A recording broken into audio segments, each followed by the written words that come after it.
तो hello guys, कैसे हैं आप लोग। मेरे चैनल ओटाकू वनमा पे आपका स्वागत है।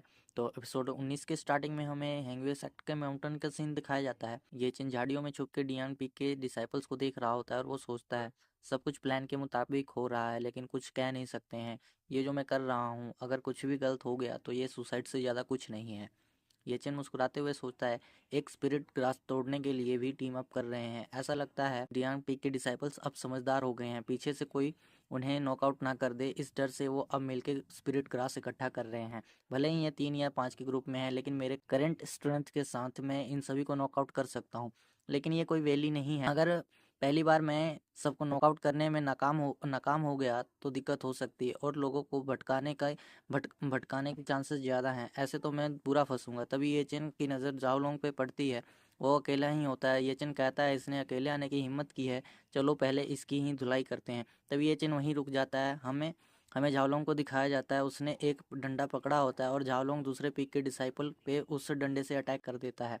वो बेचारा लड़का बिना बात के मार खा के वहीं बेहोश हो जाता है। ये चिन ये देख के हैरान होकर उसे देखने लग जाता है। झाओलोंग उसके बेहोश होने के बाद भी उस पर अटैक कर रहा होता है और वो कहता है तुम्हारे टियानयांग पीक का हमारे डियांग पीक से पंगा लिया है तो अब ये लो।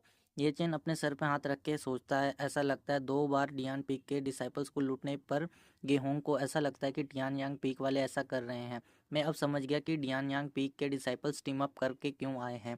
वो यहाँ स्पिरिट ग्रास इकट्ठा करने नहीं आए, बल्कि वो यहाँ दूसरे पीक के डिसाइपल्स से बदला लेने आए हैं। उसके बाद हमें दिखाया जाता है कि 2 डिसाइपल जालोंग के पास आके कहते हैं, उनमें से एक कहता है मैंने टियानयांग पीक के 2 डिसाइपल्स को नॉकआउट किया। दूसरा कहता है मैंने रेनयांग पीक के 3 डिसाइपल्स को नॉकआउट किया। झाओलोंग उसे उनसे कहता है मैंने टियानयांग पीक के एक और रेनयांग पीक के 2 डिसाइपल्स को नॉकआउट किया है। और वो वापस चले जाते हैं। एचेन कहता है इसमें अब मेरी कोई गलती नहीं है। उसके बाद हम देखते हैं कि ये चिन माउंटेन हिल पे खड़ा होकर सोचता है अब से हैंगवे सेक्ट के माउंटेन में शांति नहीं रहेगी। रियानयांग पीक के लोग सोचेंगे कि उन पर रेनयांग पीक और टियानयांग पीक के लोगों ने हमला किया है। रेनयांग पीक वाले सोचेंगे कि ये टियानयांग पीक की चाल है। टियानयांग पीक वाले सोचेंगे कि ये रेनयांग पीक की चाल है। आउटर सेक्ट के ये 3 मेन पीक्स हमेशा एक दूसरे से टकराते रहे हैं और वो कभी एक दूसरे पे भरोसा नहीं करते हैं। इस बार ये कहना मुश्किल है कि सबसे पहले किसने दूसरे के डिसाइपल्स पर हाथ उठाया है।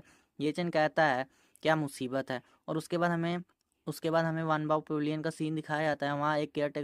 वहाँ का केयर टेकर बुक में कुछ देखते हुए कहता है ये तो बहुत ब्यूटीफुल है। तभी वहाँ येचन पहुँच जाता है। वो केयर टेकर येचन से कहता है बच्चे दिन दहाड़े ये काला चोगा पहनने का क्या सीन है। येचन हंसने लग जाता है और मन में सोचता है मैंने ऐसे कपड़े पहने हैं तब भी आपने मुझे कैसे पहचान लिया। वो केयर टेकर येचन से कहता है 100 से ज़्यादा फायर व्हिप खाने के बाद भी तुम बेड से बहुत जल्दी उठ गए हो, तुम्हारी हड्डियों में सच में बहुत जान है।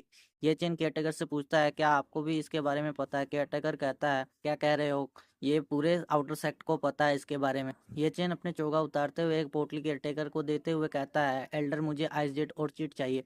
केयरटेकर ये देख के हैरान हो जाता है और ये चेन से पूछता है 6000 स्पिरिट स्टोन इतने सारे तुम्हारे पास कहाँ से आए। ये चेन फनी सा फेस बना के कहता है मुझे ये मिल गए बस। केयरटेकर कहता है तुम्हें यूं ही मिल गए। ये चेन कहता है मैं लकी था शायद। केयरटेकर कहता है अगली बार मिले तो मुझे भी थोड़ा दे देना।